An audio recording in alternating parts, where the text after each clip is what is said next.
নিশ্চয় ইয়াত নতুন কাম এটা পাব বাকী আপুনি আমি কষ্ট থাকিব আমাৰ যি চানডুবি উৎসৱ বা আমি যদি ৰাভা ভাষাত কওঁ তেতিয়াহ'লে চানডুবি ডেৰা এই চানডুবি ডেৰাই হওক বা চানডুবি উৎসৱে পৰ্যটকৰ এটা অন্যতম কেন্দ্ৰবিন্দু হৈ পৰিছে আৰু এই কেন্দ্ৰবিন্দু হোৱাৰ পিছত যিহেতু সদ্যহতে আজি কিছুদিন আগতে মই বিভাগৰ দায়িত্ব লোৱাৰ পিছত মোকো নিমন্ত্ৰণ জনাইছিলে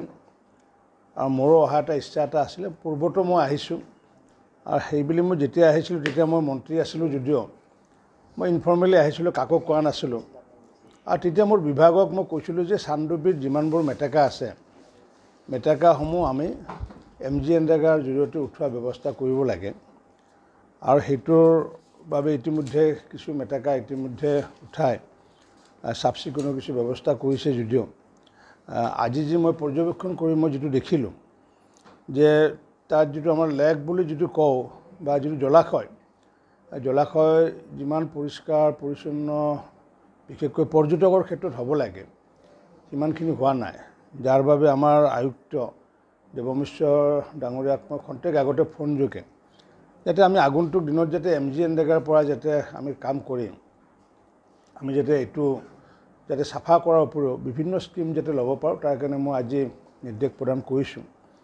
আৰু মই ভাবোঁ যে এনেকুৱাকৈ আমি 2 বছৰ যদি আমি তেনেকুৱাকৈ পৰ্যায়ক্ৰমে যদি আমি স্কিম যদি লওঁ তেতিয়াহ'লে মই ভাবোঁ এটা সময়ত আমি এইটো অন্ততঃ পৰিষ্কাৰ বা চাফ চিকুণ কৰিব পাৰিম দ্বিতীয়তে মই দেখিছোঁ যে ইয়াতে আমাৰ যি চানডুবি উৎসৱ উদযাপন সমিতি আৰু লগতে ৰাভা ছাত্ৰ সন্থাৰ বিষয়ববীয়াসকলেও মোক অনুৰোধ জনালে যে পৰ্যায়ক্ৰমে ইয়াৰ যিটো লেক সেই লেকৰ পানীটো কমি গৈছে আৰু কমি যোৱাৰ মূলগত কাৰণ হৈছে ইয়াৰ পৰা পানী নিগৰি এই কুলচি নদীত বৈ আছে আৰু এনেকুৱাকৈ যদি প্ৰতি বছৰে যদি কুলচি নদীত যদি পানীটো যদি যায় তেতিয়াহ'লে হয়তো এটা সময়ত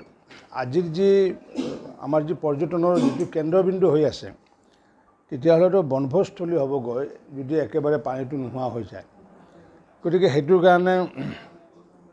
মোক আমাৰ বিশিষ্ট সমাজসেৱক আমাৰ হিমাংশু বৈশ্য তেখেতেও মোক জনাইছিলে যে এই বিষয়টো ৱাটাৰ ৰিচোৰ্চৰ লগত আমি আলোচনা কৰি যদি আমি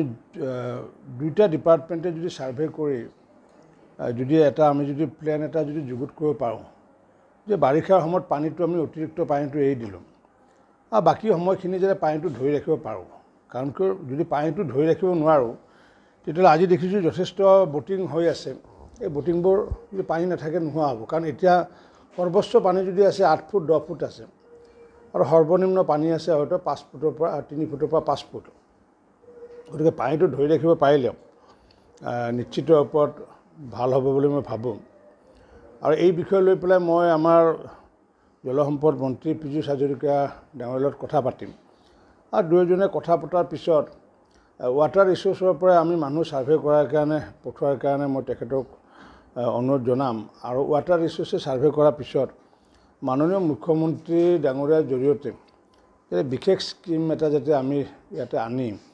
যাতে পানীটো যাতে প্ৰিজাৰ্ভ কৰিব পাৰোঁ বাৰিষাৰ সময়ত যাতে অতিৰিক্ত পানীটো যাতে আমি এৰি দিব পাৰোঁ তেনেকুৱানো কি মেকানিজম আছে সেইটো আমি অলপ পৰ্যালোচনা কৰাৰ প্ৰয়োজন আছে বা মুখ্যমন্ত্ৰী ডাঙৰীয়াকো এই বিষয়টো অৱগত কৰাম মই এতিয়া দেখিছোঁ যে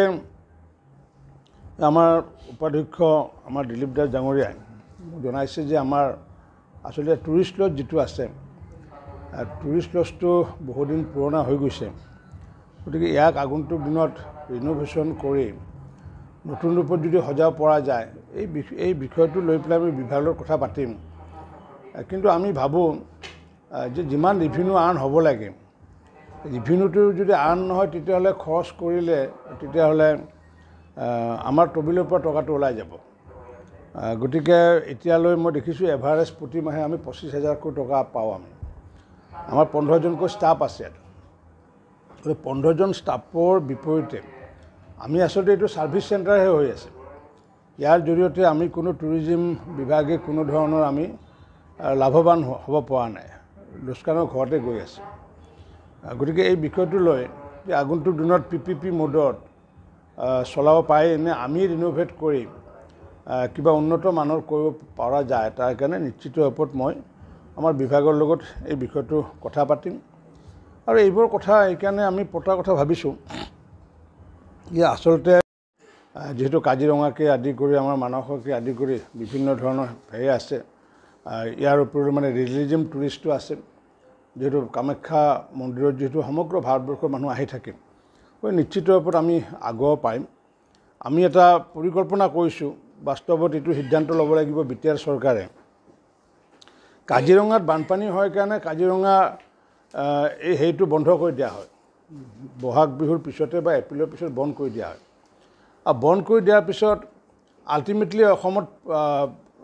টুৰিষ্টৰ ফ্ল'টো কমি যায় কিন্তু মানাহত যিহেতু বানপানীৰ সমস্যা নাই পবিতৰাত যিহেতু বানপানীৰ সমস্যা নাই গতিকে সেইবোৰ যাতে গোটেই বছৰ দিন যদি আমি চলাই ৰাখিব পাৰোঁ মানাহ অভয়াৰণ্য যিহেতু ৱৰ্ল্ড হেৰিটেজ চাইট তেতিয়াহ'লে নিশ্চিত ওপৰত আমাৰ ফ্ল'টো আগন্তুক দিনত বৃদ্ধি হ'বগৈ গতিকে এনেকুৱাকৈ নতুন পৰিকল্পনা কিছু ভাবিছোঁ কিমান দূৰ সফল হ'ব পাৰোঁ মই নাজানো কিন্তু যি কি নহওক আজি এই যে চানডুবি ডেৰাবা ফেষ্টিভেল ইয়াৰ গুৰিত 4জন ব্যক্তিৰ নাম মই ল'বই লাগিব এজন হৈছে পবিত্ৰ ৰাভা এজন হৈছে দিগন্ত ৰাভা এজন হৈছে ৰাজা লাখৰা আৰু এজন হৈছে অজয় সিনহা এই 4জন ব্যক্তিয়ে সেই তাহানিৰ সময়ত এই যিটো সৃষ্টিটো কৰি পেলাই ইমান দূৰ আগুৱাই আনিলে আৰু এতিয়া ৰাভা ছাত্ৰ সন্থাৰ নেতৃত্বত এই যি ফেষ্টিভেলটো সমগ্ৰ অসমৰ মানুহে জনাজাত কৰাৰ কাৰণে যিটো ব্যৱস্থা তাৰ কাৰণে টুৰিজিমো নিশ্চিত ওপৰত আগন্তুক দিনত ডেষ্টিনেশ্যন পইণ্ট হিচাপে আছে কিন্তু ইয়াৰ ওপৰত আৰু আমি প্ৰচাৰ প্ৰসাৰ কৰিব লাগিব আৰু যাৰ কাৰণে আমি যাতে অধিক দিব নোৱাৰিলোঁ যাতে আমি যে টুৰিজিম বিভাগ যে এই ফেষ্টিভেলৰ লগত যে জড়িত তাৰ কাৰণে প্ৰতি বছৰে 50,000 টকা এটা টোকেন মানি হিচাপে যে আমি টুৰিজিম এই আমাৰ যি চানডুবি উৎসৱ বা ডেৰাৰ লগত যে জড়িত তাৰ কাৰণে প্ৰতি বছৰে তেওঁলোকে আবেদন কৰক নকৰক প্ৰতি বছৰে আমাৰ হেডত থাকিব আৰু হেডৰ পৰা 50,000 টকা as a token of love from the tourism department আমি দিয়া ইতিমধ্যে সিদ্ধান্ত আমি গ্ৰহণ কৰিছোঁ আৰু আগন্তুক দিনতো আমাৰ জলসম্পদ বিভাগীয় হওক বা আমাৰ PNRD বিভাগৰ জৰিয়তে আমি যাতে অধিক যাতে ইয়াক যাতে কনভাৰ্জেন্স কৰি যে ডেভেলপ কৰিব পাৰোঁ তাৰ কাৰণে প্ৰচেষ্টা চলাম আপোনালোকে নিশ্চিত ওপৰত জানে যে আমাৰ যি তিনিচুকীয়া অঞ্চলত যি হলবান্দৰ সেইকেইটা পুহি ৰাখিছে ৰাইজে পুহি ৰাখিছে কিন্তু পিছত সেই হলবান্দৰ বিষয়টো লৈ পেলাই ইতিমধ্যে সমগ্ৰ ভাৰতবৰ্ষৰ মাজতে প্ৰচাৰ হ'ল বহু মানুহে হলবান্দৰ চাবলৈ আহে ঠিক তেনেকুৱাকৈ আমাৰ বঙাইগাঁও জিলাৰ কাকজানাত যি সোণালী বান্দৰ যি আছে যি এণ্ডেঞ্জাৰ্ড স্পেচিছ সেইখিনিও ৰাখিছে ৰাইজে ৰাখিছে এতিয়া সেই সোণালী বান্দৰবোৰ এতিয়া ৰাষ্ট্ৰীয় ঘাইপথৰ পিনে মাইগ্ৰেশ্যন হোৱাৰ বাবে প্ৰায় 40টাতকৈ অধিক 2009 চনৰ পৰা মৃত্যুমুখত পৰিবলগীয়া হৈছে যাৰ কাৰণে আমি সেই সোণালী বান্দৰসমূহ যাতে মৃত্যুমুখত পৰিবলগীয়া নহয় তাৰ কাৰণে আমি প্ৰিলিমিনাৰী আমি নেশ্যনেল হাই অথৰিটিলৈ লিখিছোঁ যে নেশ্যনেল হাই অথৰিটিয়ে যাতে স্পীড লিমিট কৰি দিয়ে বঙাইগাঁৱৰ কাকজনা যিটো আমাৰ ৰাষ্ট্ৰীয় ঘাইপথত বা বিভিন্ন ধৰণৰ যাতে তেওঁলোকে তাতে চাইনবোৰ্ড লগায় আমাৰ বিভাগৰ পৰাও যে সোণালী বান্দৰৰ বাসস্থান বা হেবিটেশ্যন যে এইখিনিত যাতে স্পীড লিমিট যাতে 30-40 যাতে কৰিব পৰা যায় তেনেকুৱাকৈ আমি ইমিডিয়েট ষ্টেপ এটা ভাবিছোঁ দীৰ্ঘকালীনভাৱে ভাবিছোঁ যে সাধাৰণতে সোণালী বান্দৰে জবা ফুল খায় অমৰা খায় তেতেলী খায় এনেকুৱা সোণালী বান্দৰে যিসমূহ খাদ্য খোৱা আমাৰ উদ্ভিদ সেই উদ্ভিদসমূহ আমি পাহাৰৰ দাঁতিকাষৰীয়া অঞ্চলত আমি MGNREGAৰ জৰিয়তে ৰোপণ কৰাৰ কথা ভাবিছোঁ কাৰণ কিয় এই সোণালী বান্দৰসমূহক অৰিজিন হেবিটেশ্যনলৈ আমি পঠাব লাগিব তেতিয়াহে আমি 400 আমি যে সোণালী বান্দৰ আমি ৰাখিব পাৰিম আৰু সেইটো যদি তেওঁলোকৰ যদি ইতিমধ্যে খাদ্যভাগটো নষ্ট আমি ৰাইজে কৰিছোঁ কাৰণ কিয় পাহাৰৰ কাষত জলাশয়ৰ কাষত আমি বনভোজ পাতাৰ ফলস্বৰূপে সোণালী বান্দৰবোৰ ওলাই আহি পেলাই বিভিন্ন ঠাইত য'ত ভাত তাত খোৱা বস্তু পৰি থাকে তালৈ আহি পেলাই মাইগ্ৰেশ্যন হৈছে তেওঁলোকে ৰিভাৰ্ট কৰাৰ কাৰণে ইতিমধ্যে এটা প্লেনিং এটা লৈছোঁ যাৰ কাৰণে আমাৰ কাকজনা অঞ্চলটো MGNREGAৰ জৰিয়তে প্লেণ্টেশ্যন কৰাৰ কাৰণে ব্যৱস্থা কৰিছোঁ সামগ্ৰিকভাৱে এই টুৰিজিম বিভাগটোৱে আগৰ যিটো আছিলে আগৰ অকল টুৰিষ্ট লজ কেইটামান আছিলে কিন্তু এতিয়া আমাৰ এই বিভাগটোৱে যথেষ্ট কাম কৰিছে যথেষ্ট কাম কৰিবলৈ সক্ষম হৈছে গতিকে মই আপোনালোকৰ জৰিয়তে মই সকলো অসমবাসী ৰাইজকে যিহেতু আমাৰ 90 দিন জোৰা যিহেতু আমাৰ ব্ৰহ্মপুত্ৰ কাৰ্নিভেল ফেষ্টিভেল চলি আছে আৰু তাত তেনেকুৱা মানুহে যিটোৰ কাৰণে বাহিৰত যায় ইয়াতে আহিলে ব্ৰহ্মপুত্ৰত আহিলে তেওঁলোকে সেই ব্ৰহ্মপুত্ৰত আমাৰ কাৰ্নিভেল দেখিব পাৰিব নাইট ষ্টে কৰিব পাৰিব তাত ৱাটাৰ স্পৰ্টছ আছে তাত বিভিন্ন ধৰণৰ কালচাৰেল এক্টিভিটিছ আছে গতিকে সংবাদ মাধ্যমৰ জৰিয়তে সমগ্ৰ অসমৰ ৰাইজকে এপাক হ'লেও ব্ৰহ্মপুত্ৰ কাৰ্নিভেললৈ আহিবলৈ মই সাদৰেৰে মই নিমন্ত্ৰণ জনালোঁ ইতিমধ্যে মুখ্যমন্ত্ৰীৰ ওচৰলৈও মানে লিখিত অভিযোগ যোৱা বুলি শুনিছোঁ এই ক্ষেত্ৰত আপুনি ইয়াত অকণমান গুৰুত্ব দিয়াটো ভাল হ'ব নেকি আৰু ইয়াত বিষয়া এগৰাকী জড়িত থকা বুলি বিভিন্ন সময়ত আমি শুনি আহিছোঁ ইয়াৰ পৰাই যায় কিছুমান মানে এই ফেষ্টিভেলত নেকি নহয় ইয়াত এই পৰ্যটন বিভাগৰ এই ঘৰটোৰ পৰা টুৰিষ্টৰ ইয়াৰ পৰা এই আপোনালোকৰ যিটো ডিপাৰ্টমেণ্টৰ বিষয়াসকল আছে বা কৰ্মচাৰী আছে তেওঁলোকে তাৰমানে ধৰি লওক এসপ্তাহ এজন মানুহ আহিলে তেওঁ 2 দিন বা 3 দিন ইয়াত মানে আনুষ্ঠানিকতা থাকে বাকী কেইটা দিনৰ যি ধন সেই ধন কাৰোবাই ক'ৰবাত আত্মসাৎ কৰে আৰু তাৰ এনেকুৱা ধৰণৰ যিখিনি খেলি মেলি তাক লৈ ইতিমধ্যে 2-3 মাহমান আগতে মুখ্যমন্ত্ৰীৰ ওচৰলৈও অভিযোগ গৈছে হয়তো তেতিয়া আপুনি এই বিভাগটোত নাছিলে আৰু তাৰ পিছত কি হ'ল আমি জনা নাই আৰু আমি আহিলেও কেতিয়াবা চালেও আমি আচলতে ইয়াত বিষয়াক লগ নাপাওঁ আমাৰ বিষয়া যেহেতু নতুনকৈ ৰিক্ৰুটমেণ্ট হোৱা নাই ৰিক্ৰুটমেণ্টৰ কাৰণে ইতিমধ্যে এডভাৰটাইজমেণ্ট হৈছে নতুনকৈ টুৰিষ্ট অফিচাৰ দিবগৈ গতিকে এতিয়া বিষয়া কম থকাৰ কাৰণে একেজন বিষয়াক মানে ডুৱেল চাৰ্জত বিভিন্ন স্থানত ৰাখিবলগীয়া হৈছে তেনেকুৱাকৈ বৰপেটা ৰোডত যিগৰাকী আছে ক'ৰবাত হয়তো এটাষ্ট হৈ আছে আকৌ কাৰণ কিয় দায়িত্বটো দিবই লাগিব যাৰ কাৰণে এতিয়া তেনেকুৱা অৱস্থা আছে কিন্তু নিশ্চিত ওপৰত আগন্তুক দিনত আমাৰ মাননীয় মুখ্যমন্ত্ৰী ডাঙৰীয়াই যিটো ব্যৱস্থা কৰিছে যেনেকুৱাকৈ আগতে ব্লকসমূহৰ বিডিঅ' নাছিলে আগতে পঞ্চায়ত ছেক্ৰেটাৰী চাৰ্জত আছিলে কিন্তু এতিয়া আমি 100% বিডিঅ' কৰি দিলোঁ ঠিক তেনেকুৱা ফুড এণ্ড চিভিল ছাপ্লাই বিভাগত তেনেকুৱাকৈ ইনস্পেক্টৰ কম আছিলে ঠিক তেনেকুৱাকৈ টুৰিষ্ট বিভাগতো টুৰিজিম বিভাগতো আমি যে টুৰিষ্ট অফিচাৰ আমি দিব পাৰোঁ তাৰ কাৰণে ইতিমধ্যে ইণ্টাৰভিউ ব্যৱস্থা হৈছে APSC ইতিমধ্যে এডভাৰটাইজমেণ্ট দিছে আৰু সেইবোৰ হোৱাৰ পিছত নিশ্চিত ওপৰত এটা এটাকৈ আমি বিষয়া ৰাখিব পাৰিম কিন্তু যিটো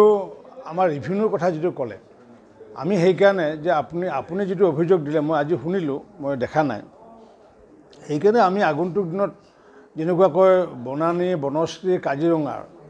কাজিৰঙাৰ যিসমূহ টুৰিষ্ট লজ আছিল সেই একেধৰণৰ আছিলে আমি সেইটো যথেষ্ট টকা পইচা খৰচ কৰি পেলাই PPP মোডত দিছোঁ PPP মোডত এইকাৰণে দিছোঁ যে যাতে মানুহক যাতে সুন্দৰ ফেচিলেট কৰিব পাৰোঁ সুন্দৰ ব্যৱস্থা দিব পাৰোঁ আৰু সুন্দৰ ব্যৱস্থা দিব লাগিলে ইনফ্ৰাষ্ট্ৰাকচাৰৰ কাৰণে আমি খৰচ কৰিবলগীয়া হয় কিন্তু ইনফ্ৰাষ্ট্ৰাকচাৰ খৰচ কৰিবলগীয়া হ'লে আমি ৰিটাৰ্ণটো যদি নাপাওঁ তেনেকুৱা প্ৰতি মাহত যদি 25,000 টকা পাওঁ মই ইয়াতে কেনেকুৱাকৈ 2 কোটি টকা খৰচ কৰিম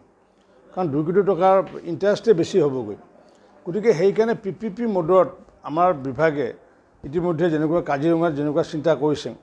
কিন্তু মানুহে এইবোৰ কথা বেছি আঁতৰি পৰ্যালোচনা নকৰাৰ কাৰণে তাৎক্ষণিকভাৱে প্ৰতিক্ৰিয়া দিয়ে যে টুৰিজিম বিভাগৰ অমুকটো আছিলে PPP মোডত দি দিলে কিন্তু PPP মোডত কিয় দিব বিচৰা হৈছে নিশ্চিত ওপৰত আমি পৰ্যটকক আমি যাতে সুবিধা দিব পাৰোঁ সেইটোহে গতিকে এইটো যদি আগন্তুক দিনত আমি সেইকাৰণে আজি মই আমাৰ চাৰ্কল অফিচাৰকো মই জনাইছোঁ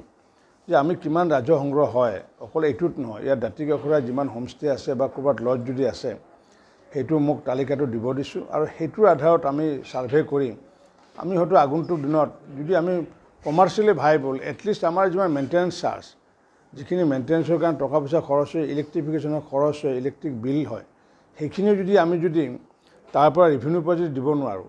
তেতিয়াহ'লেতো আমি এইটো টুৰিজিমৰ লছটো খুলি ৰাখি লাভ নাই সেইকাৰণে আগন্তুক দিনত অধিক যাতে সেৱা দিব পাৰোঁ তাৰ কাৰণে অসমৰ বিভিন্ন স্থানত আমি ভাবিছোঁ যে আমি PPP মোডত হয়তো কৰিম আৰু কিছুমান স্থানত এনেকুৱা আছে যে হয়তো টুৰিষ্ট লজ আছে কিন্তু অব্যৱহৃত হৈ আছে যেনেকুৱা আমি শিলিগুৰিত এটা টুৰিষ্ট লজ আছে সেই টুৰিষ্ট লজটো তাতে কোনো মানুহ নাথাকে কিন্তু তাত মানে প্ৰতি মাহে মাহে চিলিং গৈ আছে পইচা গৈ আছে গতিকে তেনেকুৱা যিবোৰ অব্যৱহৃত টুৰিষ্ট লজ আমি বন্ধ কৰাৰ কাৰণে সিদ্ধান্ত গ্ৰহণ কৰিছোঁ